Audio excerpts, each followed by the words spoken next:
Pew pew!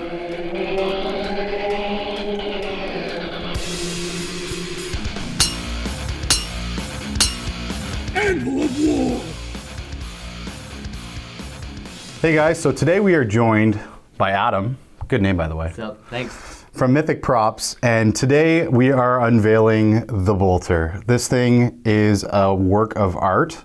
You make props, essentially. Yeah, that's one of the things I make. I do props and costumes, but today we're talking about this beautiful prop.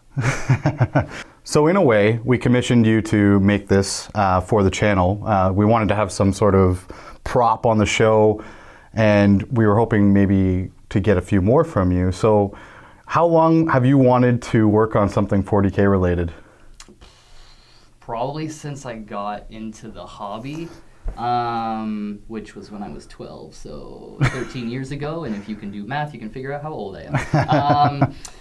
I seriously wanted to build a bolter probably 3-4 years ago, when I saw some people doing like full-blown to scale Space Marine cosplay. I was like, well, I don't want to build the full to scale because I'm already only 5'5", so you know the extra work to get me Space Marine size is a little tedious. But I could build a bolter, and then like you said, you guys were like, yeah, that'd be cool to have a bolter. So I was like, sweet, I'll do it. So, and to scale, we should mention that. So this baby is to scale. To scale to what I found online. I actually went on the internet into forums, looked up what people were saying, because there's actually a lot of people discussing the life-size scale of various weapons from the 40K universe.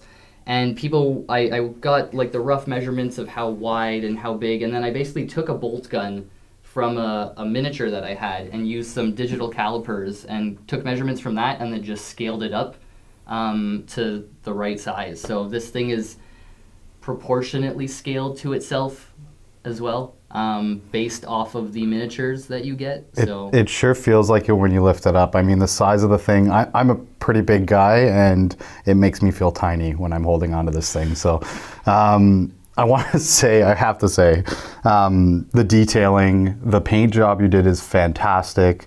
I love the little rivets. What were those? Yeah, I think I was telling you about this earlier. The gun makes a little bit of a rattling sound because these rivets are actually just googly eyes that you buy at the dollar store. That's amazing. But they're perfect for rivets when you get a little paint on them, you know. It's great. It saves a lot of work from having to like hand cut the little rivets and get them really round. You just super glue boop, and that was it. That was it? Yep. What about the material that you used for the main construct of the bolter? So it's a foam, right? Yeah, it's known as EVA foam. The specific foam I used is the floor mats, like the puzzle piece floor mats that normal people use for gym floors or garage floors. I build props and costumes out of it. That way, I love working with foam because it keeps the build time short, because it's a quick material to work with. It keeps things light, especially for a weapon of this size or a prop of this size.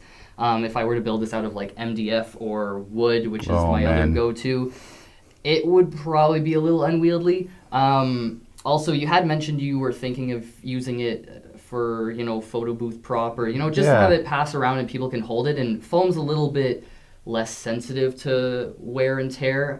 It's also like it can get a little damaged, and you can fix some minor wrinkling and damage with a heat gun and a bit of patience. So it's very like user friendly material for a finished prop as well. But it's mostly it's quick to build with, and it's not expensive material either. Easy to shape. Easy to shape, relatively easy to shape. Yeah. The detailing, just the everything from, you know, the clip or the magazine release here, and then you have like the little bit of a grip on the handle. It's just unbelievable. That was actually funny because I was looking at the miniature and I was like, these are silly. Like realistically, you know, a gun has like, you know, some guns have like the finger grooves on the handguard, and I was like, there's two little groove things. Like the guy who sculpted this did. Marines don't have 3 fingers, but, you know, it looks cool. So. They have giant hands, right? Yeah, like, they probably don't even feel those tiny grooves. So if you actually take a look at the handle on this thing, sorry. The handle, like, I've got big hands. That's insane. So To scale, as you said, it makes you really appreciate how big a Marine would and should be. I think they're getting closer to the scale of a proper Marine in the game with Primaris, the release of Primaris Marines. So that means I have to build a, wow, English is hard. I have to build a bigger one. Build a bolt rifle. Bolt rifles, yeah. I don't know, man. I don't think you can get much bigger than this. We'd have to, Never say never. Yeah, never say never. So as for the paint, we did a bit of an online poll, and it seemed that everybody was leaning towards either Death Watch or Blood Angels. Blood Angels got a lot of votes, so we decided to go with the red, and you did a beautiful job painting this thing. Yeah. I had no idea what color scheme to paint it. I built it, had it primed, and I was like, I'm gonna paint it. I don't know. So I asked you guys to do a poll, and got this color because I was thinking, like, I don't know what chapters people like, and I didn't want to do Ultramarines because, you know, they're like everybody. Sorry, Ultramarine lovers, but want to do something a little different. So. Ken's cursing somewhere right now as he edited this video. No, and that's what the popular color was, and it was actually interesting because I think Death Watch and Blood Angels were like two of the most highly mentioned chapters, and they both kind of had the same-ish color, like they use red. So we kind of killed two birds with one stone there, and it's definitely a favorite. So we've also brought it to a tournament run by the Canhammer guys. Give a little shout out to them. They organize fantastic tournaments in our local area, and Sequence Comics and Gaming in Brockville. Again, another shout out to our sponsors. But we brought it out to the tournament there, and it was hilarious. Like, we couldn't wrestle the thing away from people because they were everybody was running around with it, having a blast, taking photos, and. So yeah, it is definitely a favorite, and it's a favorite of ours, and you guys will definitely have it in videos in the future. You'll see it proudly displayed on our wall in our studio, and hopefully there'll be some more stuff coming out of Mythic Props in the future. Definitely. Maybe something Tau related. I heard Pulse Rifle? Pulse Rifle? Pulse Carbine. Carbine. Yeah, I like... Pulse rifles in-game on the tabletop are my favorite, but design-wise, the carbines are just so cool. Yeah. I love the look of the carbines. The shorter kind of stuff. Plus, it's a little bit shorter, a little bit, more wieldly, so that's probably going to be people are going to be running around at tournaments with it. We want to make sure it's like shorter so less people get smacked with it. Right. Anyways, I wanted to thank you very much for all your work you did on this. No and thanks for having me. Stay tuned for more awesome stuff from Mythic Props. Sponsored by...